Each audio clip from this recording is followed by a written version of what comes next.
On a beautiful morning in the forest, there is something horrific happening. A group of wolves is chasing a girl. The girl is running around the jungle barefoot, trying to escape from the wolves. She is sweating, and the wolves are drooling over her. The girl thought, why and how did she end up in this total nightmare? She just tripped while shopping on the street, and when she woke up, she realized she was in the forest for some reason.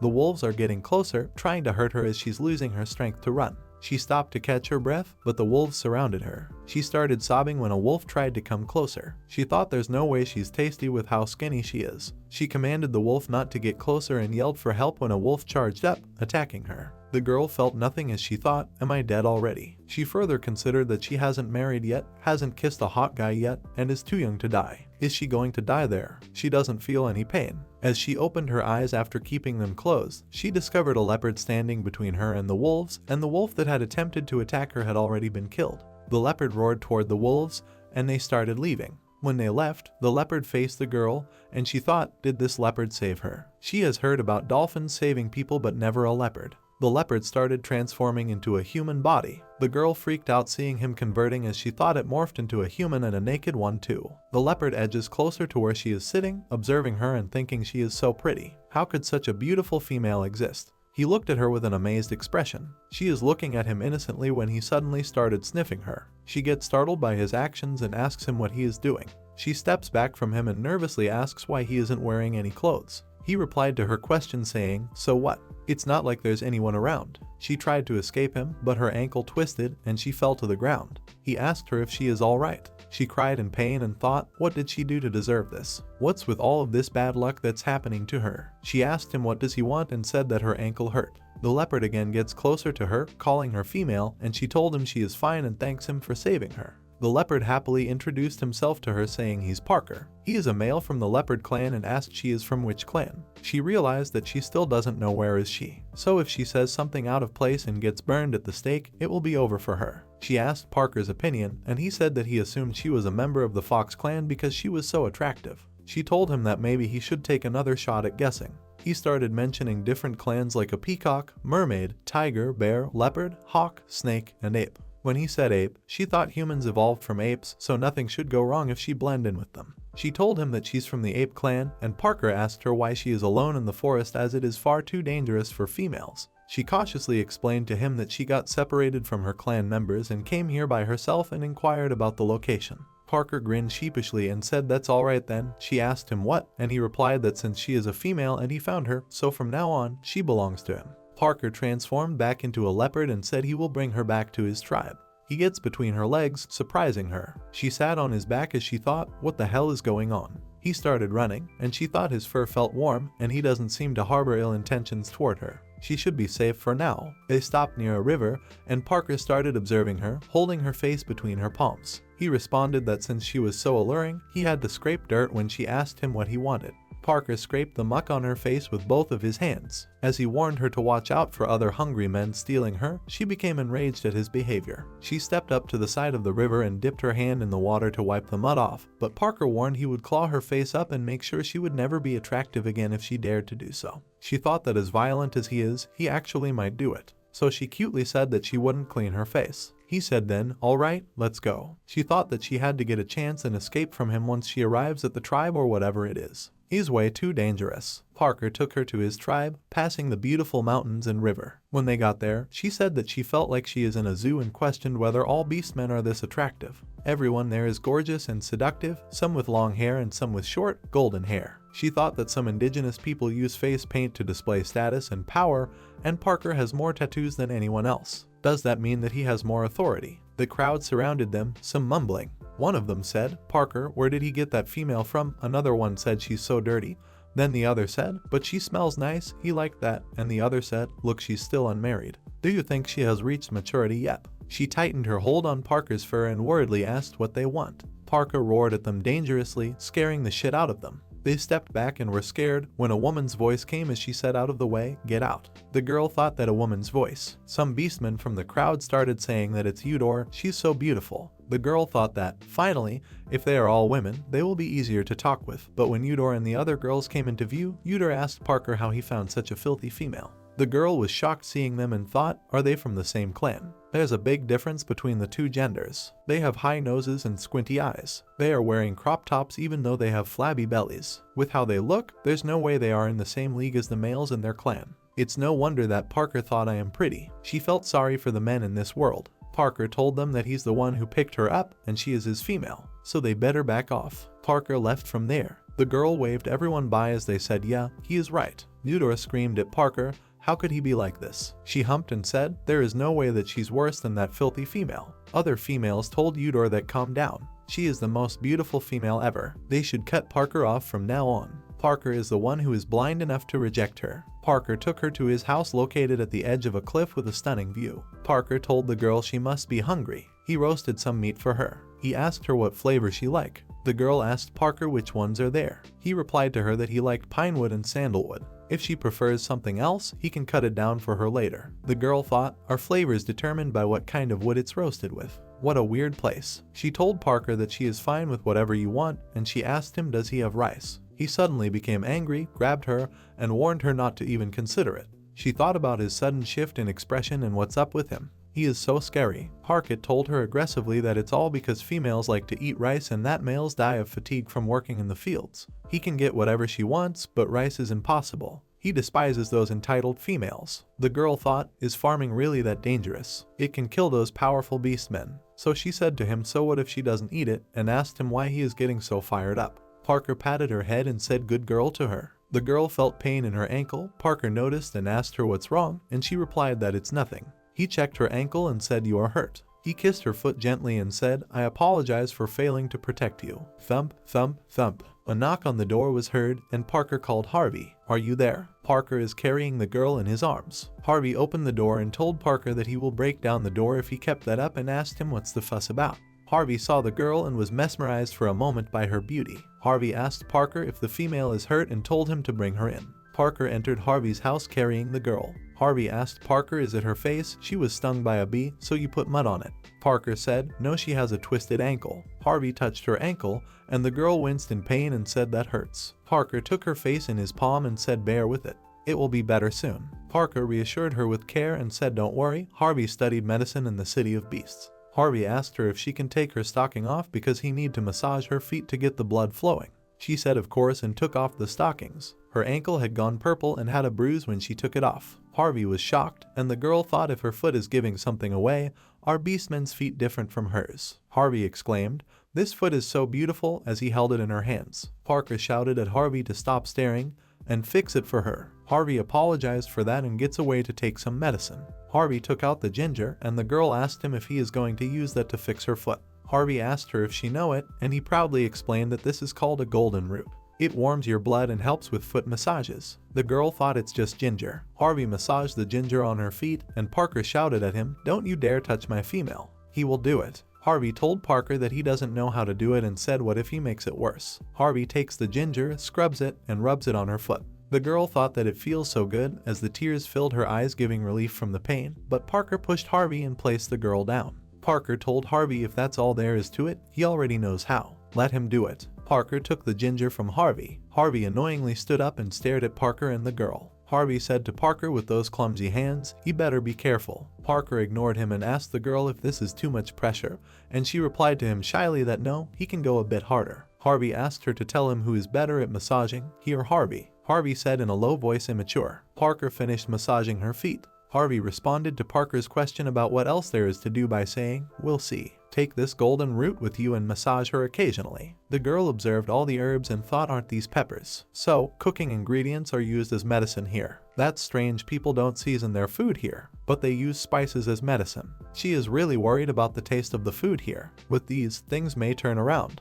Harvey was asked where he found all this medication. He hesitantly responded that she could take some with her if she desired. Parker pushed Harvey and the girl apart and said to Harvey his female doesn't need his gifts. Parker will pay him for food, and he also told him that she said that she only needs one partner. Harvey said sadly, is that so? The girl thought, does Harvey have feeling for her too? Romance in this world is so brutal and simplistic, and instructed Harvey that she wants these. Harvey assured her that the other medications aren't very risky. He demonstrated a red variety while describing it as red clips. He warned her not to touch them directly for an extended time and never to get them in her eyes. It hurts a great deal. She told Harvey that she understands and thanked him. Parker snatched the things wrapped in the leaf, and the girl was shocked by his actions. Parker instructed her that he will hold it for her, don't touch it. The girl said to him, alright, let's head back. Parker picked her up again, but the girl said that she can walk by herself. Parker told Harper, thank you for today, but he better not think about stealing his female. Harper said to him that he know, so leave already. Parker hugged the girl and told her that she is only his female.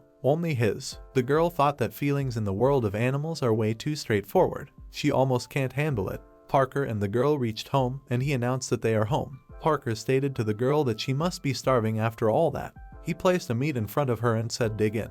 Doesn't it smell really good? This is how sandalwood smells. The girl was astonished. Parker promised her that the next time he would cook some meat using pinewood since it makes the meat juicier. When the girl bit into the meat, she noticed how dry it was and how little flavor it had. She opened the pack of medicines she bought from Harvey and said that she will crush these up and sprinkle them on the meat. It will be much better that way. Parker told her that these are medicines and she can't just eat those. The girl said to him to try it. She said, please, believe in me. Parker's ears started shaking as he thought that she is too beautiful. He feels like his heart's going to stop. He said to her that is fine. He will try and snatch the meat from her, saying that he will try it first to make sure it is safe, and she can have it after him. He mixed and crushed all the medicines and sprinkled them on top of the meat. Parker was surprised by the smell of the grilled meat and asked amusingly, what kind of flavor is this? Parker ripped off the steak and bit into it. Is it tasty? The girl inquired. Parker declared that he was fascinated by the flavors and that this was the best meat he had ever tasted.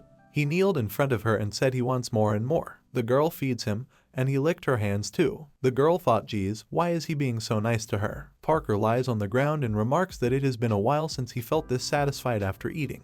He suddenly sits up straight, and the girl asked him what is he doing, so he told her that he is going to hunt a tiger to pay Harvey back for her medical expenses. Parker transformed into a leopard and told the girl she can take a break. The girl thought that everything amazes her here, but she might as well make herself at home. She should focus on fitting in before finding a way to go back. After a while, Parker came back and looked for the girl, shouting, I am back. Female, female, I'm back. The girl woke up and thought that he is back so soon. Parker came to her and said after he was done hunting, he found something that looked strange. He thought it was hers, so he brought it back for her. He showed a red bag, and the girl took it from him and thanked him. Parker turned around shyly and the girl looked at him in confusion, but she got busy with the bag as she searched for things in it. She took out underwear from her purse and thought that she never imagined that these things would be so useful. Parker sniffed the underwear and asked her, what are these? As the female became timid, she snatched the underwear from him and introduced herself as by King King. She commanded that he stop calling her a female and instead use the name King King. Parker amusingly said King King and added that her name is prettier than all the other females from the 3 largest clans in the City of Beasts. He pulled her closer and said that he will take her to the city when he get the chance, and he will have them see how amazing his female is. She pushed Parker away and asked him what's the City of Beasts. Parker explained to her with a serious expression that the City of Beasts is the largest gathering of animals in their region. King King thought about what is with his expression. Does he have bad memories there? She extended her hand, but Parker held it and told King King that he will make some clothes for her. Her clothes stand out way too much. King King surprisingly looked at him and asked if he knows how to make clothes too. Parker proudly said, of course, and commanded her to stand up so that he can measure her. She said okay and stood up. Parker looked at her chest and placed a hand on her one boob. She got shocked by his actions and screamed. A scream came from Parker's house. King King said to Parker, what the hell is he doing? Parker replied to her that she is his female, so what if he squeezed them a little? She irritatingly said that he is a pervert. Parker innocently said, what a pervert? I am a leopard. He then said to her to come over so he can properly measure her. Why are you all the way over there? King King said to him with teary eyes that he should go away. She doesn't want new clothes. Parker thought that he never knew that females would be so repulsed by squeezing, so he told her fine, he will stop squeezing then. She asked him does he promise? He promised her and asked that they could measure now, right? Parker started stitching clothes for her. After a while, Parker said to her that they are done. King King saw the clothes and thought did he learn how to sew from a centipede or something? She observed Parker and thought that his clothes are like this too. She shouldn't have expected much from him. Parker questioned her, asking whether she thought he did a poor job or something. She replied to him nervously, nope, it's fine. It's very sturdy. He asked her, really? She told him, yep, she will wear it right after she has a bath. Parker thought bath and imagined King King naked in the river. He thought that there's no way she can go bathe at the river. No, he can't ever let other males see her. Parker told King King that she will do that here. He will get water for her. She thought, what's up with his expression? Parker filled the tub with water and King King told him that she is going to take a bath, so he should go out.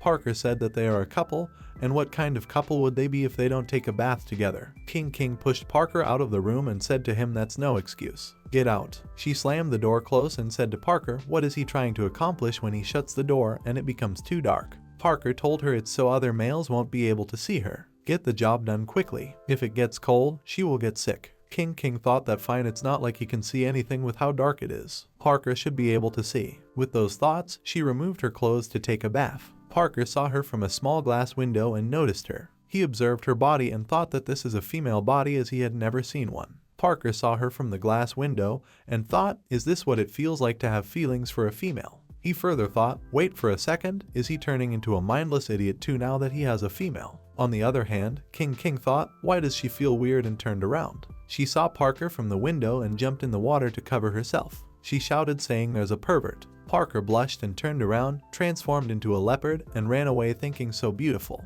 He has never seen such a beautiful female. When he realized he needed to calm down since he was feeling arousal, he ran and dove into the river. He gasped and realized that he can't calm down at all. After some time, King came and signed thinking that she was too gullible, that she forgot that cats can see in the dark. But she can't blame him either. This whole thing is too embarrassing. Too embarrassing. She wants to just crawl under a rock and never come out. Parker came back and she glared at him. He smiled at her nervously and said, let's hit the sack then. King asked Parker where is she sleeping. Parker picked her up and placed her on the mattress saying, this is a straw mattress he made. He asked her isn't it soft and comfy. Parker laid her down and placed himself beside her, hugging her. She asked him what is he doing and demanded to let her go. Parker told her that she still doesn't have feelings for him yet. They will have to work on that. And he added saying, her to don't worry. He won't reproduce with her yet. King got surprised and tried to push him away. Parker squeezed her against himself as they both got shy and blushed. Parker again got arousal as he hugs her,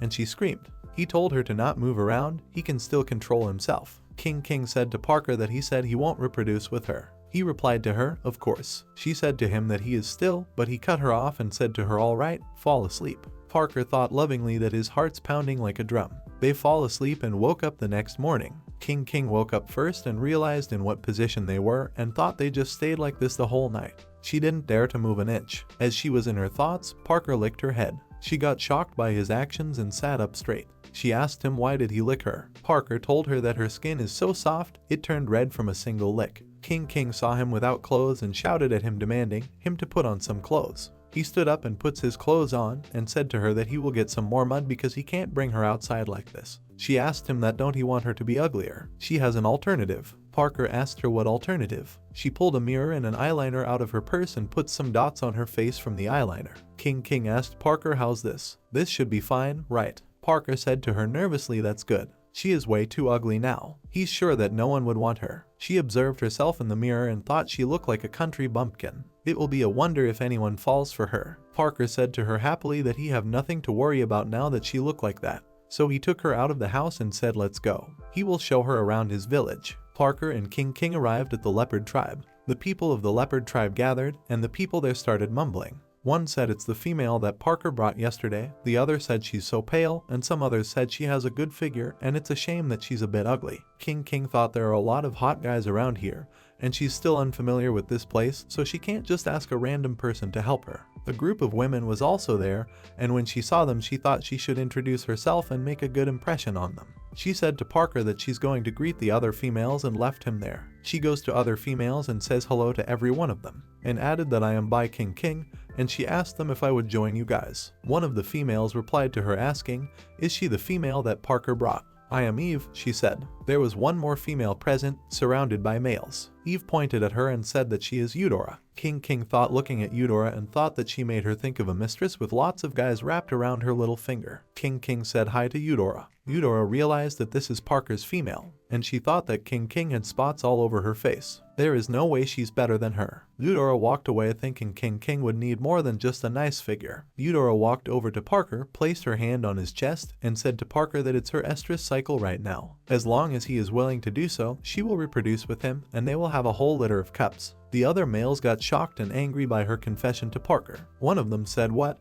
and the other one asked why did she had to make babies with him. King thought sheepishly that she really does feel bad for the men in this world. They have to wait in line to reproduce according to how much their wife likes them. What a tragedy. Parker looked at King dangerously, and she smiled at him nervously. Parker said to Eudora that he appreciated the offer, but he already has a partner and congratulated her. Eudora got irritated by his reply, and anger got the best of her as she shouted how King is better than her. Look at her, she doesn't even have a beast mark. She is a rejected female. King was surprised by Eudora's words. The other males there started saying that she really doesn't have a mark. Eudora added that she probably didn't mature properly and doesn't have an estrus cycle. Parker was also a bit surprised, and he thought that King was still young. It's not strange that she doesn't have a mark. King looked at Parker worriedly, but then King thought Eudora was right. Humans don't have estrus cycles anyways, though she can't just stand around while being bullied. King said to Eudora that it's true that she is not better than her, but Eudora, you should respect your partners more. They love you with all their hearts, yet she still wants to have babies with someone else. If she were them, I would rather be single for my whole life. The other males were stunned by King's words as they thought if only she was their female.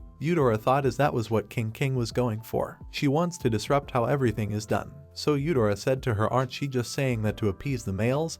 And said if you can't reproduce, no male will ever love you. Harvey out of a sudden came and said I would. Everyone looked at Harvey and said what? Harvey continued and said love between a male and a female isn't just about reproduction. He would love by King even if she can't reproduce. With that, he said that he loves her too. King looked at Harvey with a surprised expression. Parker said to Harvey that he doesn't have a say in this matter. Parker wouldn't mind either if by King can't have a child. He doesn't need Harvey to love his female. Harvey said to King that if she need any more medicine, she can feel free to come to take some from his place. She doesn't even have to pay him for food. Parker stated possessively to her not to worry about Harvey. He already knows what the medicines taste like, so he can go pick more for her on the mountain. King thought that the thing is, why did they just automatically assume that I am infertile? Just because she doesn't have an estrus cycle. Parker sniffed something and got close to King and said she smells so good, and asked why do she smelled so good all of a sudden. King thought nervously about this feeling. No way. She hurriedly grabbed Parker's hand and said let's go home.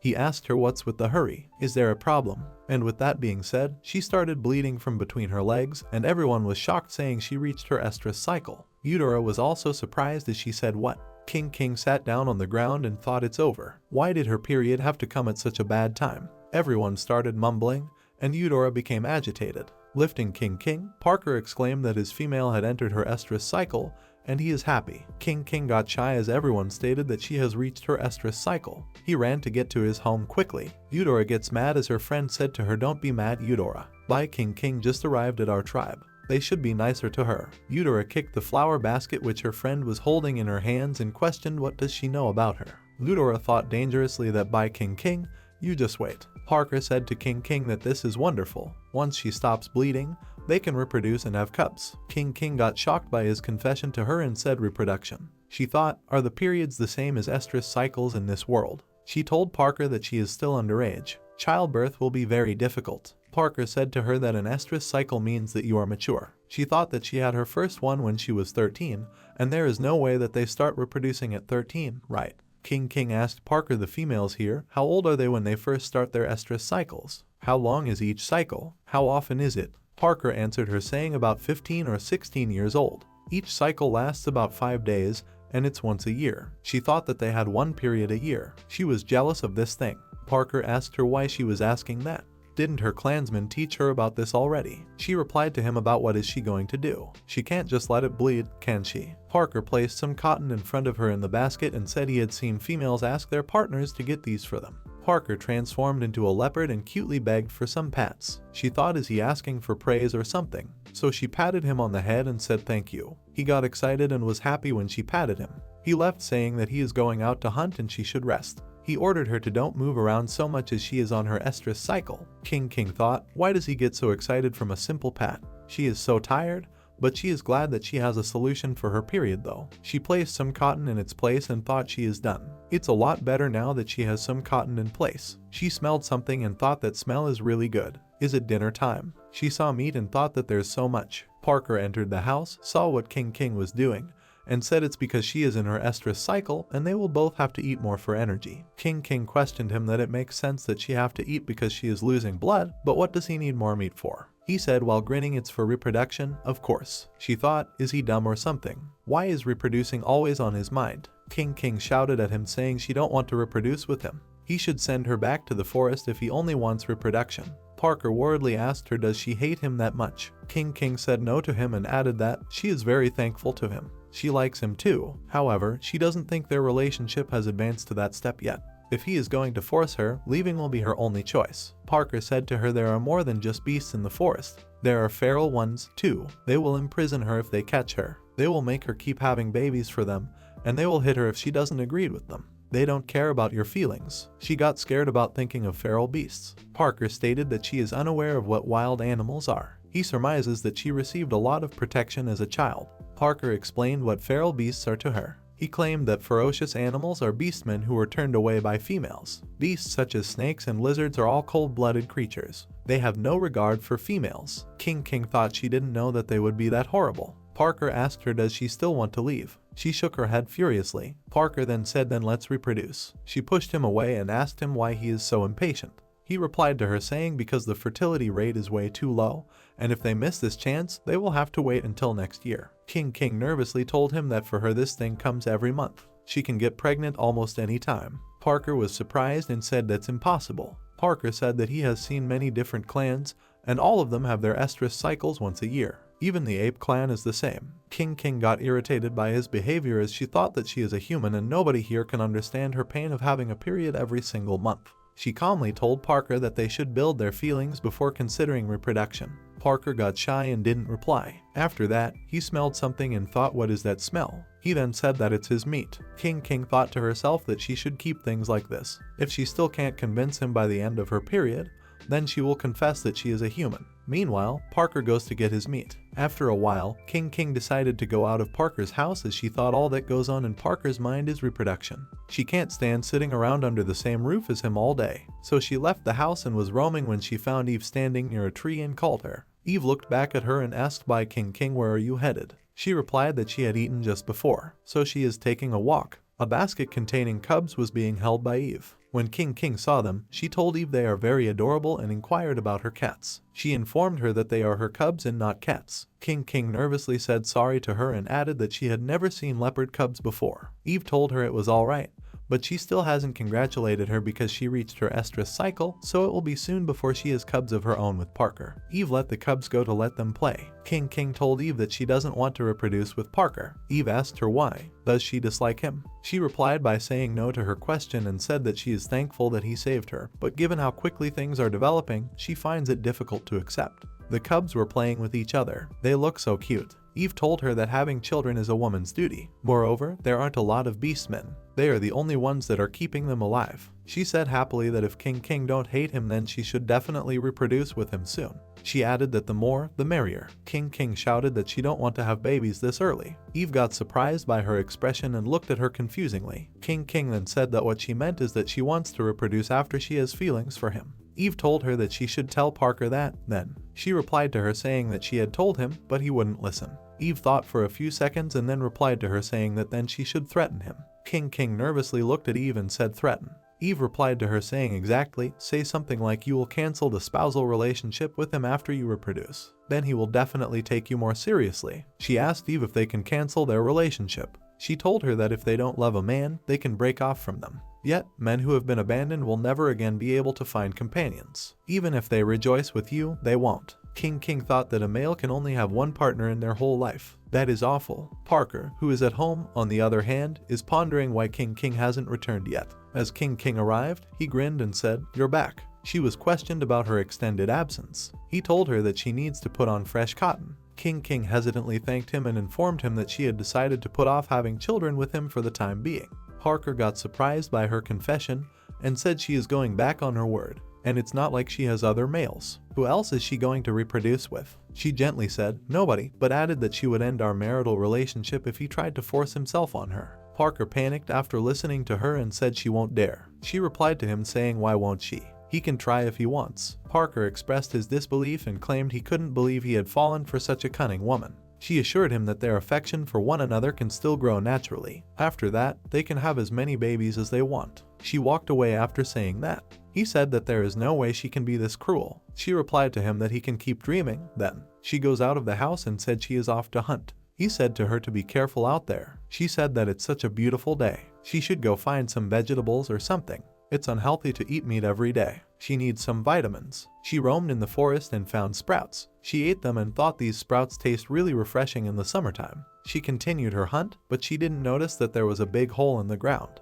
She fell into that hole dug in the forest. She thought that who dug such a huge hole here? How is she going to go back up? She then looked around and found some rocks. She thought if she can step on that rock, she should be able to get back up. She walked to them and saw something on the floor. She said, "Why is there a piece of cloth here?" She took it and realized that it feels so soft and smooth, like silk. She thought, is this a fish scale pattern? Are beastmen really this skilled at sewing?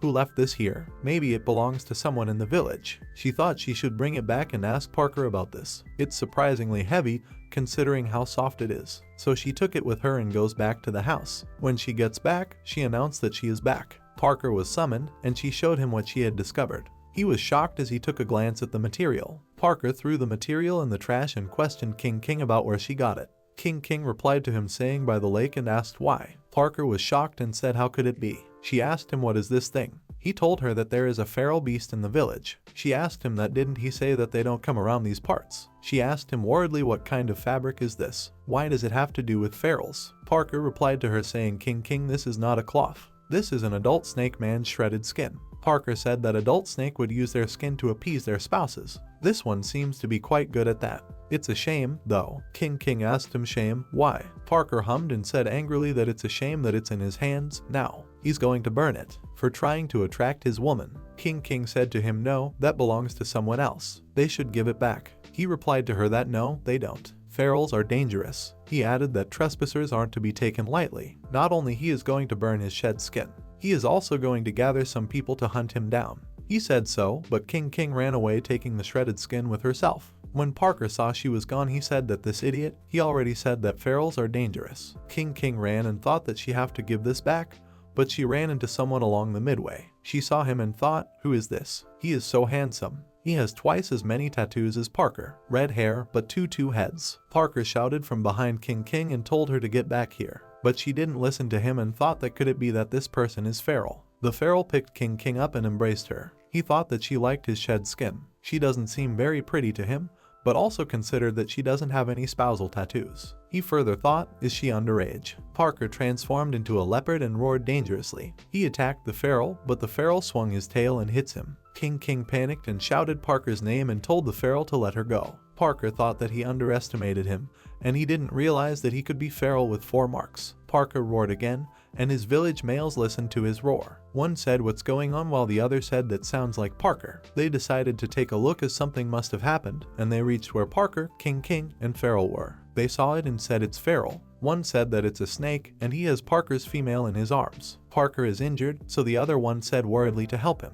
But another male told them to wait and said that the feral is 4 masks. The feral is a tetra beastman. Everyone was shocked and said what? Even in the city of beasts, there are only about 5 tetra beastmen. One said that Parker can't beat him, and he is double marks. There will definitely be casualties if they charge him. Parker thought it seems that he is the only one who can save her, so he attacked the feral again and failed. Parker attacked him multiple times was failed, and King started crying seeing his condition. She told him not to worry about her and to protect himself. She looked at him worriedly, but Parker didn't listen to her. He looked into the feral's eyes, and the feral looked into his eyes. Parker again attacked him, but the feral wrapped his tail around Parker and squeezed him. Seeing that King started crying again and asked feral to let him go. She begged him saying, please, let go, please, I am begging you, please. The feral looked at King and said fine, he will let him go. Don't cry. The feral hugged King. He let Parker go and said to him to don't come after him if he wants to live. Parker transformed back into human form and cried, calling for King.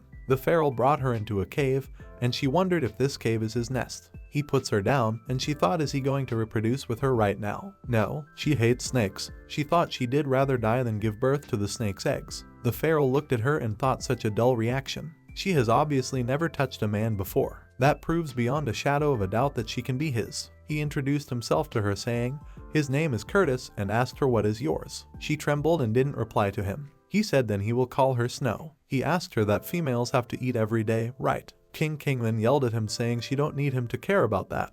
He stood still and looked at her expressionlessly. After a moment, he said to her that he is going to hunt. She thought that he is just going to leave like that. She then worriedly thought that she doesn't know how Parker is doing. She can escape right now, right? She thought she was going to leave this area, so she got up and ran with all of her energy. She can't end up in Farrell's clutches. She further thought that it will be best if she go back, even if she die in the process. On the other hand, Curtis hunts a sheep and gets back to the cave. He noticed that King was not there. He chased King and she realized that he is coming. Curtis then followed her path and spotted her. He wrapped his tail around her and said, "I caught you." She thought that Curtis is mad. He hissed as he smelled blood. He asked her if she is hurt and lifts her leg. Curtis found a wound under her foot and licked it. She questioned what he was doing and commanded him not to lick her dirty feet. "It's not dirty," he said in response to her. He added that he should take her with him when he hunts and hugged her. That way, she wouldn't be hurt when she runs. King thought that he looked like he was about to explode just a second ago, and now he is so gentle. Curtis observed her and asked why are there fewer spots on her face than before. King realized that her makeup is wearing off, so she pushed him away saying, "Let go of me." He grabbed her face and commanded her to not move. He rubbed her face and all the spots created by King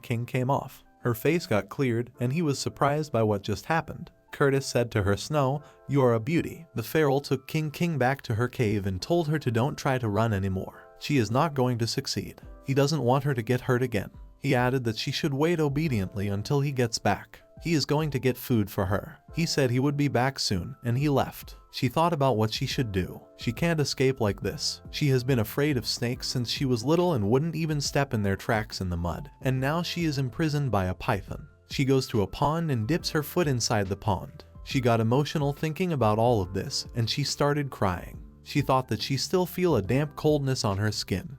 And when will she wake up from this nightmare? After some time, Curtis announced his return from the hunt. He walked over to King and instructed her to eat the rabbit he bought. She saw the rabbit and thought, what is this? Is he going to make her eat that huge thing? She told him that she can't eat. Curtis cut the rabbit's neck and again said to her to eat. He wants her to eat it raw. She thought that could it be that he eats by swallowing it whole? She told Curtis she can't eat raw food. He then told her to wait. He set the fire and cooked the rabbit. It created a lot of smoke. She said to him, "Is that edible? It probably tastes disgusting." Then Curtis asked her what does she like to eat. She responded to him by asking for rice, to which he replied, "Okay." She got confused as she thought that don't people die from farming. Parker got really angry when she brought it up. Why would a cold-blooded feral be so kind? Parker also said that males only farm to please females. She looked at Curtis, who was cooking the rabbit, and thought that maybe he wants to make her happy. Curtis was careful while cooking, but he touched the rabbit meat, which was on fire,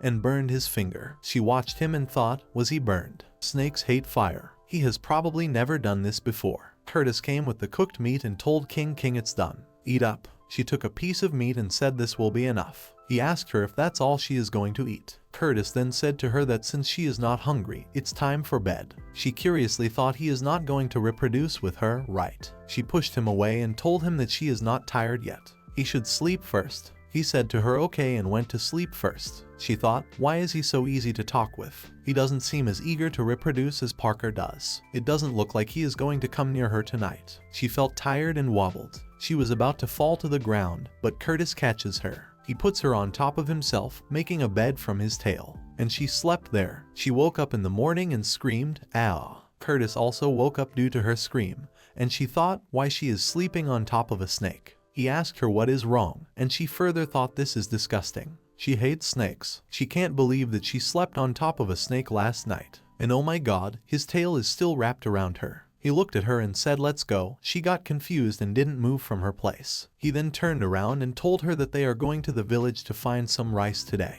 She beamed when the village was mentioned, thinking this was her chance. Parker was lying on the mattress gripping the sheet tightly. He was having a bad dream. A dream in which King was wrapped in the feral's tail, and he was trying to harm her. And King shouted Parker's name for help. Parker snaps awake saying King's name. He was terrified because of his dream. He was about to stand up when Harvey stopped him. Harvey instructed Parker not to move by putting his hand on his shoulder. Harvey said to him, does he want to die? His wounds are going to reopen. Parker shouted that he have to go save King. But Harvey asked him, can you defeat a tetra beast? Harvey told him that his wounds are severe. They need time to heal, so he shouldn't run around. Parker disappointedly felt sorry for King because he failed to protect her. He thought if he never left the City of Beasts, and then something clicked in his mind. He hopefully thought that if he go back to the City of Beasts, there's someone who can save King. Wait for Parker, King. At the City of Beasts leopard castle in the garden, there was a female with her 2 males. The female said that the fire fruits of the desert are the sweetest. Parker came running and holding his head as he is too injured to run. The female saw him and said his name. Parker also saw her and said to her mom, "Please help." His mom asked him what happened to him, who gave him such a beating that his mother almost didn't recognize him. Parker told his mother that it was a feral who did this to him, and he stole his female also. His mom got surprised and said preposterous. Her son managed to find a female, yet she still hasn't even seen her. She held Parker's face in her palms and told him to don't take any worries. She will have his uncles help him out. He told her mother that this can't be solved with his uncles. The enemy is a tetra beast, so he needs his father to do this. She replied to him saying that his father is not in the City of Beasts. She added that why don't you rest properly, and she will order some people to find where him female went. His mother told him that King will definitely come back to him.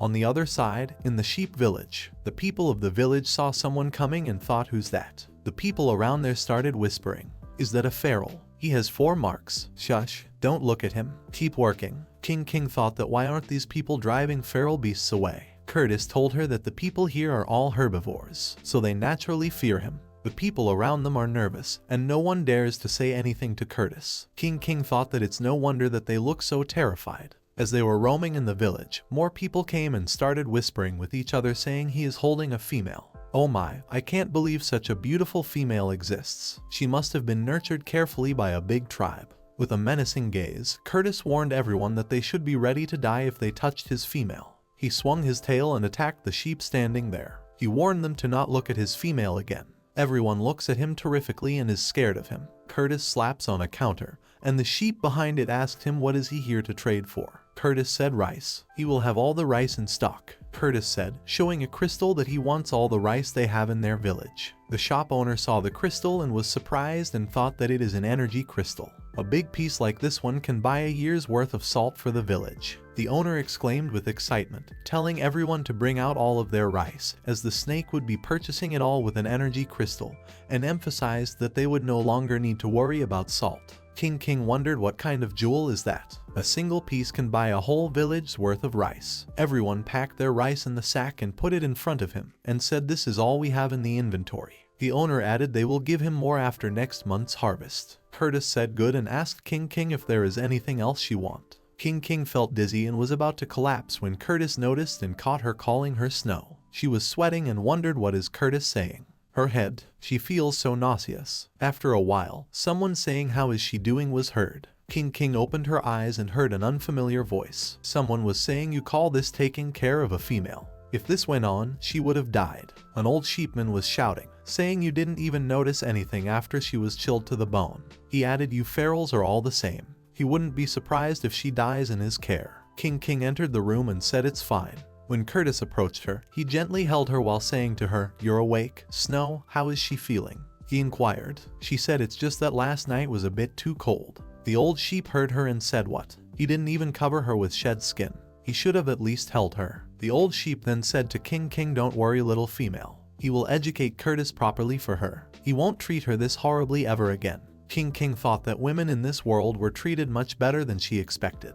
She just caught a little cold and some low blood sugar. He made it seem like she almost died. She accepted the old sheep's remedy and was informed that the soup was made of golden roots. After consuming it, she would instantly warm up. Also, he instructed her to notify him immediately if she felt unwell. The females don't matter at all to these snakes. She should not keep her complaints to herself if she wants things to turn out well for her. She thanked the elderly sheep. Curtis came and held King.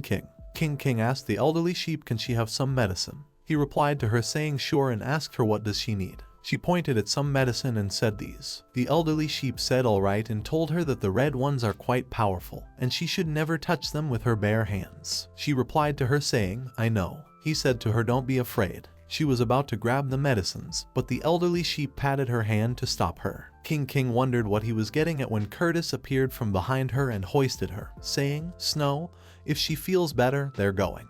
The elderly sheep told them to wait. Curtis turned around, and the elderly sheep told them to take a packet of salt. Salt is necessary for cooked food. If food doesn't have salt in it, she will lose energy. Curtis said don't sleep with wet clothes and put salt in cooked food and stated that he understood. The senior sheep instructed the other sheep to inform the village chief to send a smoke signal when Curtis left with King King. He added if that female is from a large tribe, there must be many people looking for her, and they sent a smoke signal to everyone. From some distance, someone saw the signal and said to his fellow Muir, "What do you see?" It was an eagle flying in the sky with leopard tribe males, and the eagle told them that someone's sending a smoke signal. It's a signal of a kidnapped female, and it's very possible that it's Parker's female. Parker said excellent. They will leave immediately. Curtis rumbled through the forest carrying King King in his arms and the sacks of rice on his shoulder. He asked her, Snow, are you hungry? She said it's been a whole afternoon, and she hasn't eaten anything.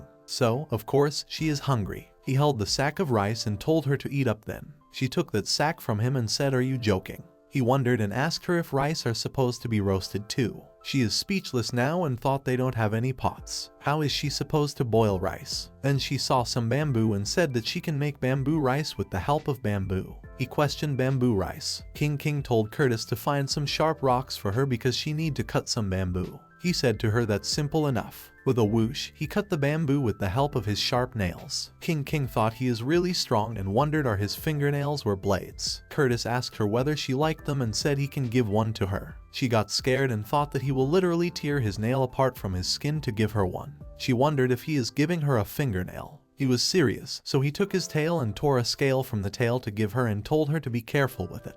He said to her, don't hurt yourself. She then relaxed thinking that he is trying to give her a scale because she thought things were going to get bloody. She took her scale and examined it. The scale was so sharp that it cut her finger a little. Curtis asked her what is she doing and saw the cut. He sucked on the wound and said he just told her to be careful. He told her that he would take it back if this happened again. She said to him he can't take it back because it's her now. If he gifts it to her then he can't take it back. King King added that she didn't know that his scales were so sharp. It won't happen again, she told him. Curtis thought that she liked his scales. Doesn't that mean she is starting to like him? King King turned around and told him to keep cutting more bamboo. When they were done cutting the bamboo, King King cooked the rice and called Curtis saying the rice is done. Come eat. Curtis was in the river when he heard her calling him and said sure to her. She then realized something, that she is used to sharing food with others, so she just called him over out of habit. She then thought that whatever it is, she should focus on eating. When King King tried to take the bamboo rice out of the fire, she failed because they were too hot. Curtis came from her behind and told her that he will do it. He took out the bamboo rice from the fire with the help of his fingernail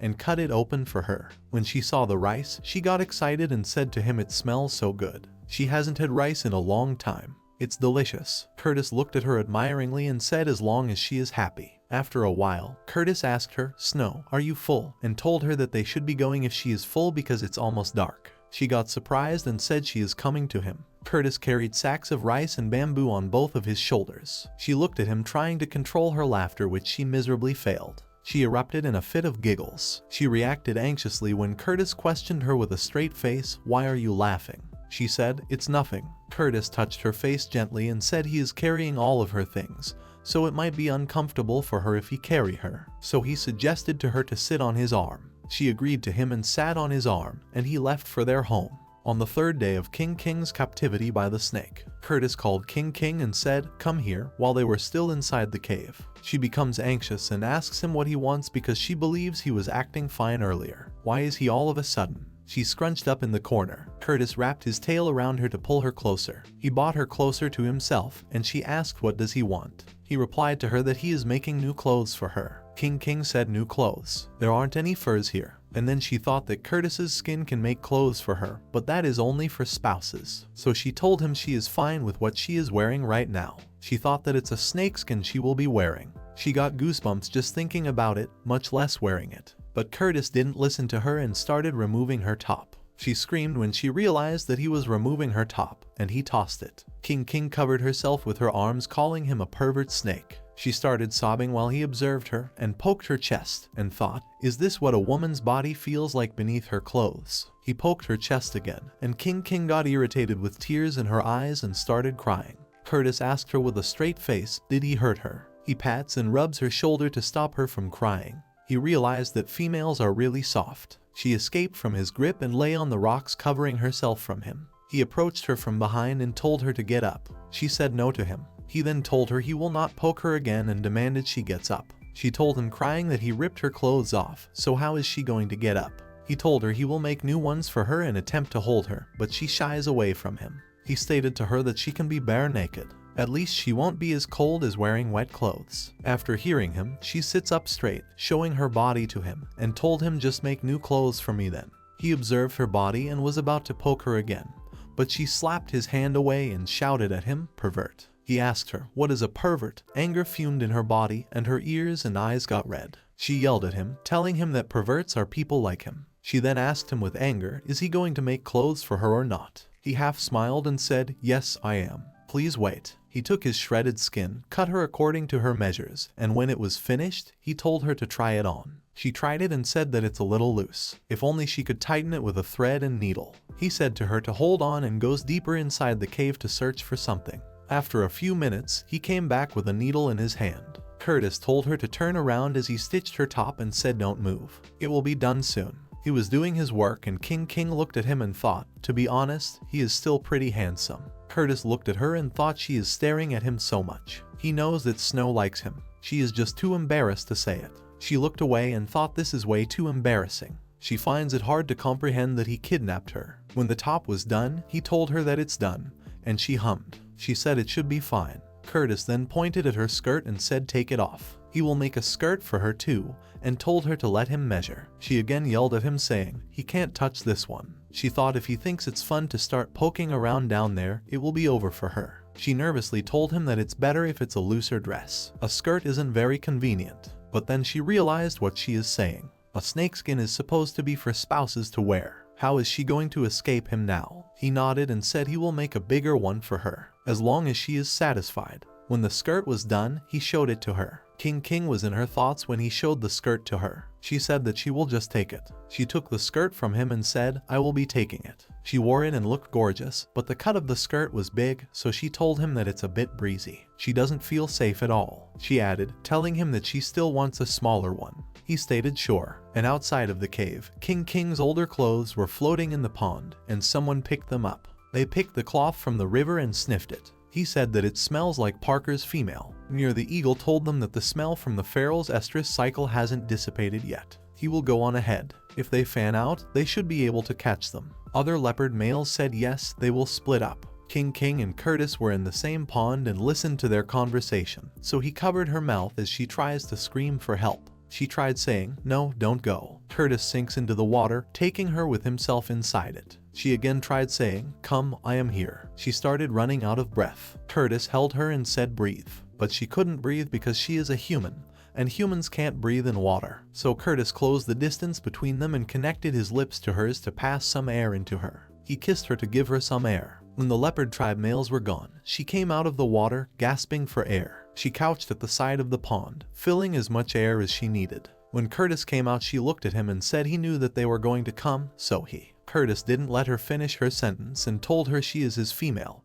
and he won't hand her over to anyone. King got frustrated and yelled at him that nobody is his. She again called him a pervert. He looked at her dangerously, and she thought that he is mad. But he pulled her closer, so she asked him what does he want. He replied to her that he is just making sure her clothes aren't wet. Snakeskin resists water, so she shouldn't catch a cold. She got surprised by what he told her. She then said to him she is hungry and told him to go bring some rice. He said, all right, and turned around to go. But he stopped in his track and looked at her saying, wait, what if she bump into them? He then added that he will kill them all. She got scared of it and said she won't eat rice then, and added that they probably took all the food in the cave. He can get some fish for her to eat. Curtis said in a serious tone, that's one more reason for them to die because that was her food. King thought, why does it always have to end with them dying? Curtis sensed something coming, so he pushed King, and she hit the ground hard. The eagle came to help King. Curtis transformed into a snake, and he grabbed Muir's foot by his tail.